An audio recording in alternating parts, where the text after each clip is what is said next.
Provavelmente qualquer aluno ingresso no curso de jornalismo, logo em suas primeiras aulas irá dar de encontro com esse caso, que talvez pode ser considerado como o mais expressivo exemplo de como a falha na apuração de um caso pode influenciar a opinião pública. Eu falo isso porque eu estou estudando jornalismo, aliás, iniciei a faculdade pela segunda vez, né? Não terminei a primeira, estou de volta aí. E esse caso da escola base é um senso comum, assim, nas instituições de ensino de jornalismo, comunicação e tal, enfim. Porque foi um erro gravíssimo da atuação da imprensa nesse caso. Claro, houveram outros erros também, não foi só a imprensa que errou, mas a imprensa contribuiu muito para que esse caso tivesse essa repercussão negativa que teve, como vocês verão agora na história da escola base. Esse caso trata-se de uma história onde a acusação de abusos sexuais infantis, seguidas de uma ampla cobertura da imprensa, colocaram reputações em xeque, vidas em risco e um sonho no chão. Vamos pegar então a nossa máquina do tempo e vamos lá para 1992. Tinha 11 aninhos na época aí, hein? Pô, que saudade. 1992, na cidade de São Paulo, o casal Ikushiro Shimada e Maria Aparecida Shimada deram início a um sonho que há muito tempo eles perseguiam, que era ter a sua própria escola infantil. Para isso, eles criaram uma sociedade com a professora Paula Milim Alvarenga e o seu esposo Maurício Monteiro Alvarenga, e juntos, esses dois casais compraram uma escola e batizaram como Escola de Educação Infantil Base. Essa escola ficava num imóvel que em outros tempos havia sido uma casa, lá na Rua Oliveira Peixoto, no bairro da Aclimação, em São Paulo. E como os antigos donos dessa escola estavam com grandes dificuldades financeiras, optaram por vender esse empreendimento. E aí aquela coisa, né? O pessoal tem um sonho e vai começar a investir no empreendimento e tal. O que o pessoal faz? Pega todas as economias ali, né? Principalmente quando é o primeiro empreendimento da pessoa. E foi o que esses dois casais fizeram, né? Pegaram lá, investiram praticamente tudo que eles tinham na aquisição dessa escola. E aí cada um, mesmo sendo dono e tal, cada um desenvolvia uma função ali, né? Por exemplo, a Maria Aparecida, ela era professora, então ela já tinha uma carreira assim na área da pedagogia muito grande, tinha como que eu posso dizer, muita experiência na área, então ela passou a ser a diretora da escola. Já o marido dela, o Ikushiro Shimada, era uma espécie de faz-tudo, vamos dizer que era tipo o zelador da escola, né? Precisava pintar uma parede, ele ia lá e fazia, arrumar uma porta, enfim, esses reparos, sabe? Era tudo com o Ikushiro Shimada. Já o outro casal, a Paula Milim, como ela também tinha uma larga experiência como professora, ela dava aula nessa escola, e o marido dela, o Maurício, ele era o motorista da Kombi que transportava os alunos da escola. Então cada um tinha a sua função ali, como é todo empreendimento que a pessoa começa com a mão na massa, né? Não tem jeito. E eles se esforçaram bastante, trabalharam muito, aquela coisa toda, e esse esforço começou a dar resultado para eles com o tempo. Porque quando eles compraram a escola, como eu disse, estava com dificuldades financeiras e tinha só 17 alunos matriculados. E aí eles começaram a trabalhar e fazer divulgação, aquela coisa toda. Tanto que em um ano que a escola estava aberta, eles já contavam com cerca de 30 alunos. E depois, no segundo ano, né, que a escola estava funcionando sobre a direção deles, já estava com mais de 70 alunos. Então o negócio estava prosperando legal ali, né? Entretanto, essa trajetória próspera da escola base acabou tendo um fim no dia 28 de março de 1992. Era por volta das 5h30 da tarde, quando o Ikushiro Shimada ouviu a campainha da escola tocando. E como os alunos já tinham ido embora, já tinha passado ali do tempo dos alunos que estudavam ter saído, ele achou que era o pai de algum aluno, sei lá, esqueceu uma blusa, esqueceu alguma coisa, voltou aqui, foi lá e atendeu a porta. Quando ele atendeu a porta, ele se deparou com a rua tomada de viatura policial. E na frente dele, a pessoa que tinha tocado a campainha ali era o delegado do 6º DP do bairro da Aclimação. Esse delegado chama-se, aliás, né? Edélcio Lemos. E o motivo da presença dele ali ia abalar não só os donos da escola, mas também todo o Brasil. Afinal de contas, haviam denúncias de abuso sexual infantil lá na escola base. 2 dias antes disso acontecer, uma mulher chamada Lúcia Tanui, mãe de um aluno de 4 anos da escola, e a Cléa Parente de Carvalho, mãe de uma outra aluna da mesma idade, estiveram lá no 6º DP para fazer uma denúncia depois que os filhos deles chegaram em casa contando coisas estranhas. Segundo a Lúcia Tanui falou, inclusive ela falou isso para a imprensa também na época, o filho dela disse que quando eles estavam na escola, os pais deixavam lá, eles eram levados para um outro local e nesse local tinha camas redondas e lá as pessoas tiravam fotos das crianças nuas, chegavam a ter contatos físicos com adultos e também viam filmes pornográficos. Ainda de acordo com a denúncia dessa mãe, os proprietários da escola, o Ikushiro Shimada, a Maria Aparecida Shimada, a Paula Milim e o Maurício Monteiro promoviam orgias com as crianças na casa de um casal que eram pais de um aluno da escola, que era o Saulo e a Mara Nunes. Então você imagina aí o tamanho do problema que apareceu. Uma denúncia dessa não é uma coisa tranquila, né? E aí, imediatamente, o delegado abriu um inquérito para apurar essas acusações e pediu para que fossem feitos exames de corpo de delito nas crianças.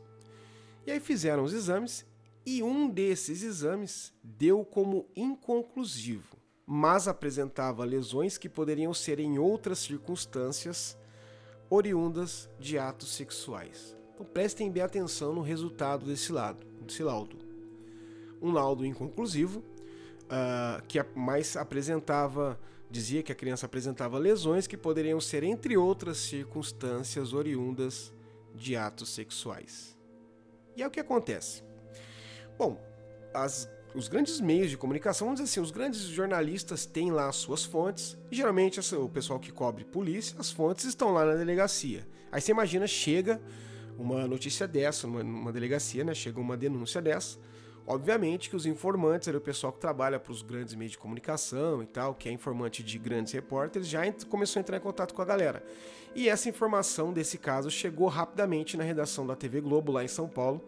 Era em outro lugar, né? Antigamente, eu não sei agora qual endereço está atualmente, mas era num outro lugar. E aí, na época, o repórter policial ali, vamos dizer assim, o mais experiente da Globo era o Valmir Salaro. Já tinha uma experiência larga com esses casos e tal. E aí passaram para ele foi o responsável por cobrir esse caso da escola base, né? Vamos lá, como jornalista, ver o que está acontecendo. E foi nesse momento que esse caso se tornou um dos maiores erros do jornalismo brasileiro, e vocês vão ver por quê. A primeira manchete desse caso saiu na edição de 29 de março de 1994 no Jornal Nacional. E quem estava apresentando essa reportagem era o Valmir Salaro, que estava expondo esse caso. Vamos fazer aqui um pequeno estudo de caso, né? Vamos estudar o contexto dessa história. Vamos voltar lá para 1992. Não existia internet, quer dizer, existia, mas não era como nós conhecemos hoje, né? Não estava em larga escala. E os meios de comunicações que chegavam até as pessoas eram os jornais, né? Como eu já contei em vários episódios aqui no Serialcast. A gente de manhã acordava e tal, e antes de pegar o ônibus ali, passava na banca de jornal, dava uma olhada em todas as manchetes para ver. Isso aí era o que já mantinha a gente informado durante o dia. Mas à noite, as grandes informações ali chegavam através do Jornal Nacional. Inclusive, nessa época, o Jornal Nacional carregava consigo a responsabilidade de ser um meio de comunicação mais fidedigno que nós tínhamos aqui no Brasil. Que assim, você chegava pra pessoa e contava uma história, ela falava, mentira. Você falava, claro que não, porra. Passou no Jornal Nacional. E aí já deixava, seja lá qual for a notícia, verdadeira, entre muitas aspas. Então você imagina aí, em 1992, as pessoas com aquela escassez de notícias, de informações comparado com os dias atuais, né, obviamente, recebem lá essa notícia de que em uma escola no bairro da Aclimação em São Paulo teve denúncias gravíssimas de abuso sexual. Tanto o Valmir Salaro quanto os outros repórteres de meio de comunicação passaram a reportar todas as informações que eram passadas por eles, por esse delegado, o Edélcio Lemos, que se baseou ali no resultado daquele laudo, né, do laudo pericial. Só que ele passou a afirmar categoricamente, inclusive em entrevistas ali, né, em frente às câmeras e tal, que ele tinha certeza da acusação, aliás, tinha certeza da participação dos acusados no crime. Né? Ele foi bem enfático, sabe quando ele sai, assim, aquelas entrevistas que rodeiam o cara de jornalista e tal, de repórter ali com o microfone, enfiaram o microfone na cara dele, o senhor tem certeza? Ele falou assim, absoluta. Eu não sei se foi com essas palavras, assim, eu não lembro direito, mas eu sei que ele foi bem enfático, falou assim, eu tenho certeza baseado no laudo. Bom, e aí ele começou a investigação e tal, ele conseguiu um mandado de busca para o apartamento do Saulo e da Mara Nunes, que eram os pais dos alunos, da qual, segundo a denúncia, era onde ocorriam aí essas orgias, entre aspas, aí com as crianças e tal. É até horrível falar isso, né, cara? Onde ocorriam os atos ali com as crianças. Então ele conseguiu esse mandado de busca, que era num suposto local onde eram levados ali e tal, e nada encontrou lá. Fizeram uma puta de uma varredura no apartamento do casal e não encontrou nada. Mas mesmo assim, eles pediam um mandado de prisão provisória ali pro casal. Aquelas prisões preventivas, né? Enquanto tá fazendo as investigações. E aí o casal Saulo e Mara Nunes, pai de alunos, de um aluno da escola, acabaram ficando presos. Até hoje, como foi dito aí na abertura do episódio, esse caso do Escola Base ele é motivo de debate, principalmente na questão da ética da cobertura jornalística. O Código de Ética do Sindicato dos Jornalistas de São Paulo, no artigo 14, diz o seguinte, abre aspas, a linha a ouvir sempre, antes da divulgação dos fatos, todas as pessoas, objetos de acusação não comprovadas. Mas aí o que acontece? Independente dessa falta de provas substanciais, né? A imprensa e a opinião pública já praticamente também tinham condenado os acusados. Ali baseado nas declarações do Edélcio Lemos, já estava todo mundo falando foi o pessoal e acabou. O Extinto Jornal Paulistano, que é sempre citado aqui no... Nossa, coceiro no nariz. O Extinto Jornal Paulistano, que é sempre citado aqui no Serialcast, Notícias Populares, passou a se referir a essa escola como a escolinha do sexo. E chegou até a publicar uma notícia com o título de, abre aspas, Kombi era motel na escolinha do sexo, fecha aspas. Quando se referia à Kombi que era utilizada pelo Maurício, né, para transportar as crianças. E aí vocês imaginam aí, começou a correr essas notícias todas, apareceu no Jornal Nacional, essa coisa de notícias populares. O que aconteceu? O prédio da escola foi depredado 3 vezes. O muro da casa do casal Paulo e Maurício Avarenga, que era um dos casais de sócios da escola, foi pichado com frases como, abre aspas, Maurício estuprador de crianças e, abre aspas, Paula sapatão. E aí os 4 sócios ali tiveram que fugir das lentes das câmeras televisivas, temendo pela própria vida, né? Pela integridade física. E naquele momento o paradeiro deles era um desconhecido do grande público. Lógico, eles se esconderam ali, pô, não vai ficar dando sopa, afinal de contas, já estavam praticamente ali como acusados como os autores dessa denúncia grave, né, dessa coisa grave que estava acontecendo. Nessa altura do campeonato, a postura do delegado, que era o responsável pelo caso, ali o Edélcio Lemos, passou a chamar a atenção. Por quê? Porque ele tinha uma postura muito midiática, né? O pessoal, obviamente que os repórteres vão lá tirar as informações dele, ele era até então a única fonte oficial de informações sobre o caso, e ele com uma postura ali totalmente confiante e tal, e assim, bem midiática, sabe? Aí começou ali o pessoal a achar aquilo meio esquisito, né?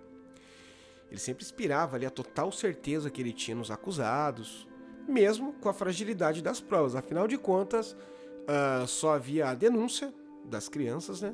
E também o laudo, que como eu disse aqui no começo, havia saído como inconclusivo, com uma probabilidade de ter acontecido algum abuso. Eram as únicas coisas ali que ele tinha, mas mesmo assim ele estava muito confiante. E aí isso aí começou a meio que separar as opiniões ali, né? Porque alguns pais de alunos queriam a condenação dos acusados ali, né, dos sócios já. Outros, por outro lado, ficavam um pouco céticos, esperavam ali a apuração das coisas. E outros defendiam, falavam, não, cara, meu filho estuda ali há um tempão, eu nunca tive nenhum problema na escola, ele gosta muito da escola, não acredito que eles tenham feito isso. Então os pais eles ficaram com opiniões divididas. É meio natural, né? Porque, por exemplo, acontece aquele choque da notícia primeiro, aí você já pensa, a gente tem aqui esse negócio de Sherlock Holmes dentro da gente, né? E aí depois você fala, não, será que é isso mesmo e tal? Aí você dá uma pensada, né? Eu tiro por base um caso que aconteceu esses dias, que eu raramente assisto esse programa do Bate e tal, mas aí não sei porque eu tava assistindo e passou um caso de um menino no interior, acho que é no interior de São Paulo, de 3 anos, 2 ou 3 anos, uma criancinha que saiu com a mãe e com o padrasto, foi num parque, o parque tava fechado e tal, mas eles foram lá do mesmo jeito. E aí o pai e a mãe entraram dentro do carro e vieram embora, só que eles esqueceram a criança lá. Eles acharam que a criança tinha de ficar dentro do carro. E aí você recebe uma notícia dessa e fala assim, pô, puta conversa do pai e da mãe, né? É a nossa primeira reação, não tem jeito. E aí depois para pra pensar e falar, mas sei lá, né, meu, vai que encheram a cara, não sei, mano, sabe? É meio difícil você perder uma criança, ainda mais quando a criança é espoleta e tal, né, meu? Pô, quem tem filho sabe que criança não para, mas, enfim. Eu sei que, assim, conforme ia surgindo as notícias, principalmente nessas páginas de fofoca, aí a própria página do Luiz Bate lá no Instagram, o pessoal já, foi a mãe e tal, o choro da mãe é muito falso e tal, as pessoas a gente começa a tirar a conclusão, não tem jeito. E aí depois encontraram, infelizmente, o corpo da criança caído tinha um rio ali que atravessava esse parque e tal. E não conseguiram provar nada, que foi a mãe que matou, não tinha marcas de violência, né? Eu acredito que ela vai responder por, não sei, abandono de capaz, sei lá, tem algum crime aí que se enquadra, né, cara? Porque, porra, puta vacilo também, né, meu? Da mãe e do padrasto. Eles acharam que colocou a criança no carro e não tinha colocado e foram embora só depois de 2 quilômetros que eles notaram e voltaram. Quando voltaram, a criança já tinha se perdido, tava à noite e tal. Mas eu vi um delegado falando lá, acho que é o cara responsável pelo caso, ele dizendo o seguinte, olha, pelo que a gente levantou aqui, a gente acredita que a criança ficou de noite, a criança ali sozinha, ela viu uma luz, né, que tinha do outro lado do rio e foi caminhando naquela luz ali numa reação natural, né, tá no meio da escuridão, e aí ela caiu na água e veio a falecer. É mais ou menos isso que a polícia acredita por enquanto. Pode ser que tenha mudanças e tal nesse caso, né, mas aí você começa a ver, você cai meio que na real e fala, pode acontecer, né, pode acontecer. Mas a gente, antes de dar aquela julgada, não tem jeito, né, cara? A gente tem esse negócio de Sherlock Holmes. E aí, eu acredito que tenha acontecido isso também nesse caso, né? Porque, porra, apareceu no Jornal Nacional, né? Crianças abusadas e tal, a gente já quer que morre, que pega fogo, que explode tudo. E depois as pessoas vão começando a parar pra pensar, falar, não, pode ser que tenha uma outra coisa, não sei. E foi o que começou a acontecer. Como não aparecia nenhuma prova a mais, né? O pessoal já começou a ficar com opinião divididas ali. E aí o que acontece? Como ficou meio que parado esse caso, não ia para frente nem para trás, o então secretário de segurança ali de São Paulo na época resolveu mudar o comando das investigações. Então pegou esse cara, o midiático Edélcio Lemos, tirou ele do caso e trouxe um outro delegado chamado Gerson de Carvalho. E aí ele chegou lá e tal, começou a comandar as investigações ali. E nessa que trocou o comando ali das investigações, teve um outro caso também, aliás, um outro fato que passou a chamar mais atenção da mídia, que foi o seguinte: fizeram uma denúncia anônima através de uma ligação, denunciando, né, uma suposta participação de um homem que residia próximo à escola, que é um norte-americano chamado Richard Harold, puta que nome difícil de falar, Richard Harold Pedicini, que tinha 36 anos na época. Então, a polícia recebeu essa ligação anônima, né? Olha, tem um cara lá e tal, eu acredito que ele seja um pedófilo em potencial e ele mora próximo da escola. E aí a polícia, obviamente, que foi lá verificar o que estava acontecendo. Esse cara, ele estava morando há cerca de 3 anos no Brasil, ele era formado em filosofia pela Universidade de Yale, ou Yale, Yale, sei lá, Yale. Mas ele estava trabalhando aqui no Brasil como técnico de informática para uma empresa norte-americana. Aí a polícia foi lá, fez uma busca na casa do cara e encontrou lá um pequeno estúdio de fotografia, né? Lembrando que antigamente não era que nem hoje a gente tem máquina fotográfica, celular e tal, não. Você tinha que quem tirava foto ou mandava revelar ou tinha um próprio estúdio ali de revelação dentro de casa, né? Umas câmaras escuras que chamava, né? E ele tinha lá, ele tinha como hobby fotografia e tal. E nesse pequeno laboratório, esse estúdio de fotografia, haviam muitas fotos de adultos e crianças na piscina da casa dele. Ele morava numa casa que tinha piscina. E aí o pessoal começou a verificar ali. E viram que tinha um monte de foto que tinham as crianças nadando nuas na piscina da casa dele. Dessas crianças, a média de idade delas era entre 7 e 10 anos de idade. De acordo com o que a polícia levantou, só tinha uma foto de uma criança que tinha idade suficiente para ser uma aluna da escola base, só que não era aluna essa criança. O Richard, obviamente, negou que praticasse qualquer crime contra crianças e tal, e ele também negou veementemente ter qualquer relação com a escola base. Ele falou numa entrevista lá: olha, eu não conheço, nunca fui, não sei quem é, não sei porque estão me ligando nesse caso.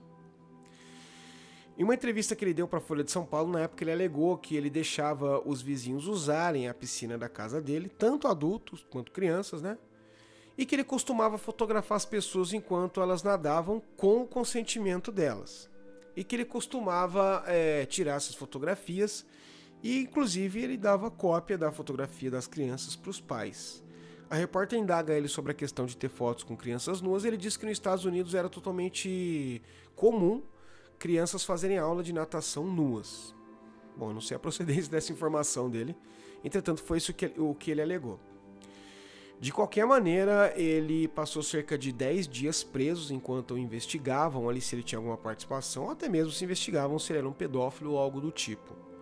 Só que não encontraram nada que ligasse ele nem ao suposto crime da escola base, nem a algum ato de pedofilia, e ele foi liberado depois dessa averiguação que fizeram, né?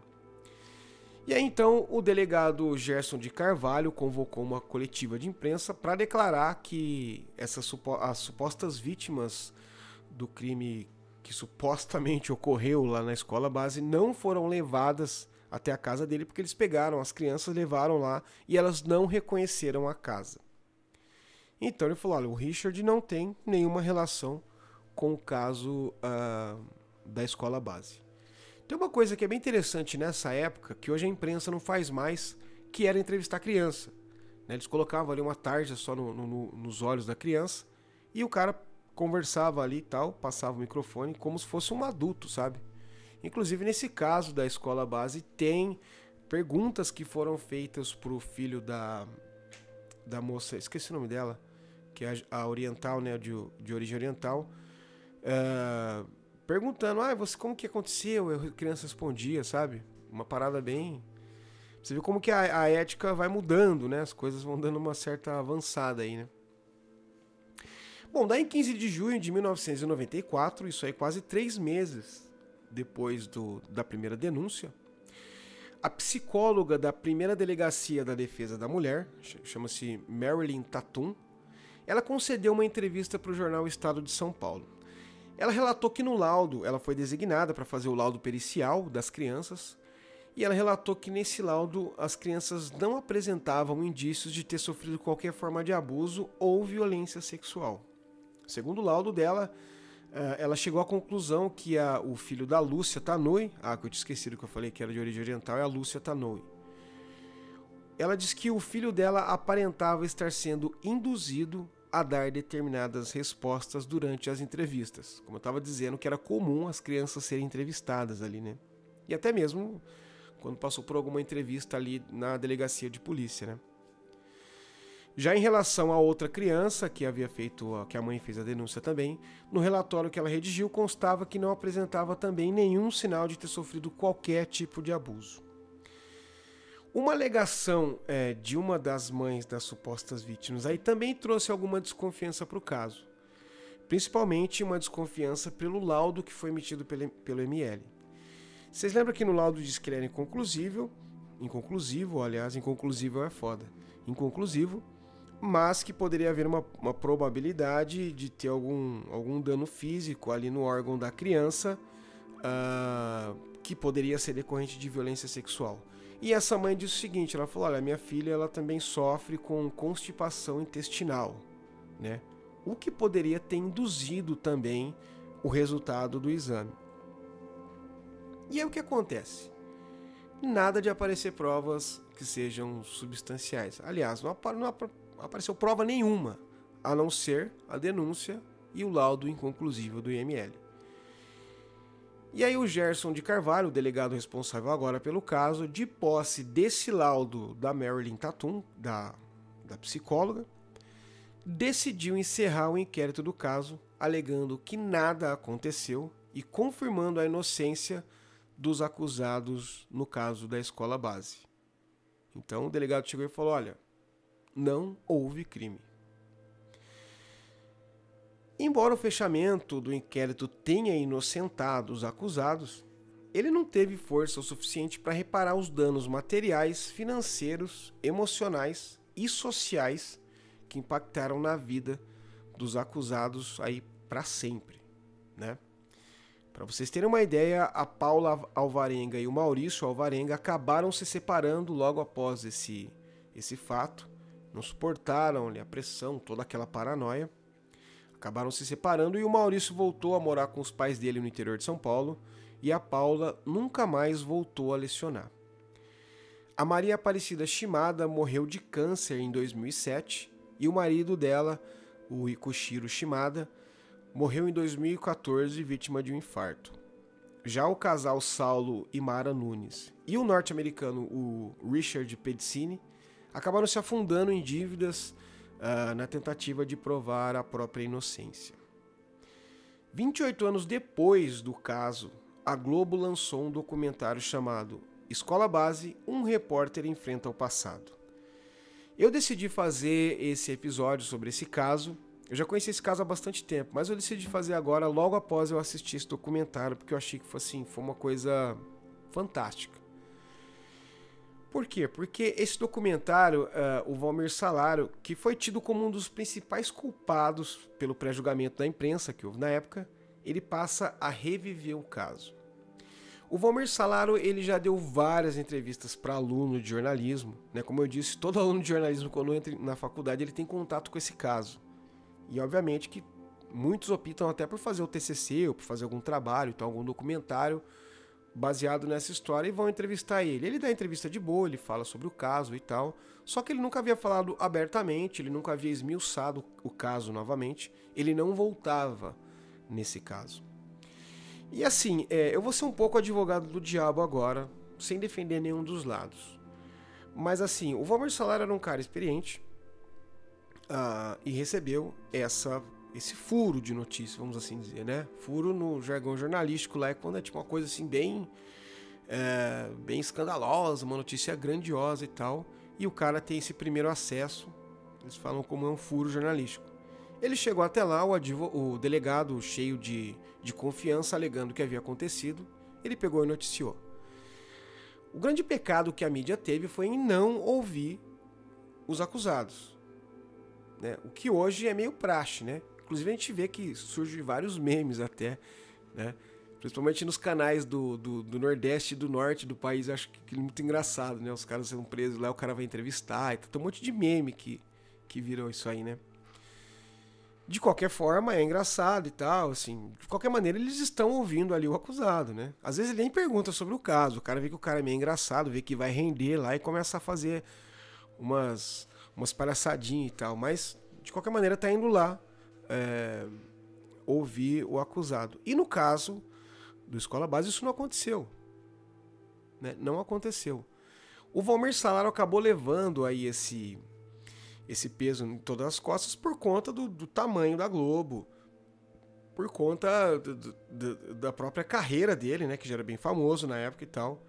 Mas todos os outros meios de comunicação também foram na onda, né? Folha, Estadão, a TV Cultura, TV Bandeirantes, né? Enfim, todos os meios de comunicações passaram a noticiar, né?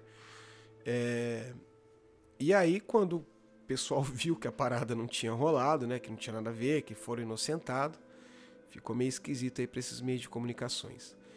Mas aí, voltando a falar sobre o documentário, né, o Valmir Salaro fala que ele errou muito em não ter ouvido os acusados, mas que ele foi na bola cantada pelo delegado e acabou se ferrando, né? Em abril desse ano, o Ricardo Shimada, que é filho do casal Ikushiro Shimada e da Maria Aparecida Shimada, né, os dois já falecidos, ele lançou o livro dele, chamado O Filho da Injustiça, aonde ele conta o drama vivido pelos pais e por ele também, que era uma criança na época. E aí você imagina como uma criança entender aquilo, né, os pais ter que saírem de casa e tal, e sofrerem aquela acusação. Né? Então ele conta aí, nesse livro que ele lançou agora em abril, todo esse drama que eles passaram, né? E aí, obviamente, que os acusados moveram processos contra o Estado e contra vários outros meios de comunicação que noticiaram as falsas acusações na época. Se vocês tiverem aí um tempinho e tal, assiste esse documentário, é bem interessante, né? Principalmente hoje, que a gente está vivendo esse debate enorme de fake news e tal, embora isso não, na minha opinião, não se enquadre numa fake news, porque foi fruto de uma acusação, né? Não foi alguém que falou, olha, aconteceu, tal. Uma acusação muito séria, obviamente que devia ser investigada como foi, só que teria que ter tido mais cautela tanto da polícia quanto da imprensa, né? E não é à toa que isso se tornou um marco assim, para a imprensa brasileira, que muita coisa mudou depois desse caso, né? Principalmente na questão da ética, da abordagem, né? Mas, infelizmente, quando acabou, o estrago já estava feito aí na vida de todos os acusados injustamente, como foi provado depois. Então é isso, se puderem assistir esse documentário, é muito legal. Não estou recebendo um centavo da Globoplay para fazer merchandising para os caras, né? Mas de qualquer forma, é bem legal, que é bem informativo também. Beleza, pessoal? Eu agradeço demais a sua atenção, ter ficado até aqui. Esse é o caso Escola Base. Muito obrigado por ter nos ouvido. Vou ficando por aqui e deixando o meu grande abraço para vocês aí. E vejo vocês no próximo episódio aqui no Serialcast.